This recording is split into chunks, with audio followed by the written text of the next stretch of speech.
They say you never really know someone until you live with them, but I'm starting to think you never really know yourself, either. For the past 3 weeks, my roommate Jess hasn't come home. Not a text, not a call, just silence, except for the laughter.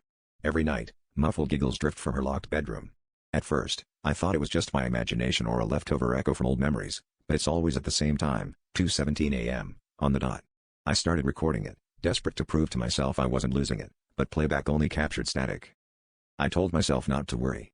Maybe Jess was back and just avoiding me, maybe she'd forgotten her key and found another way in. But the laughter gnawed at me, a sound too familiar to ignore. It was her laughter, but warped, sometimes childish, sometimes deep and ragged. Last night, I pressed my ear to her door and whispered her name. The laughter stopped instantly. A shadow moved beneath the door, and I heard my own voice, perfectly mimicked, say, "Come in, I've missed you." I don't know what made me do it, maybe it was exhaustion, or maybe I was just desperate for answers, but tonight, I forced the lock. The door swung open to reveal every surface covered with mirrors, on the bed, the walls, even the ceiling.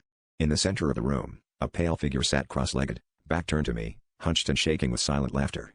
The air was thick, heavy with the smell of something rotten, and I saw my own reflection grinning from every possible angle. The thing turned, and I stared into my own face, eyes wide, lips split in a grin too large for my features. It giggled in my voice, head tilting at an unnatural angle.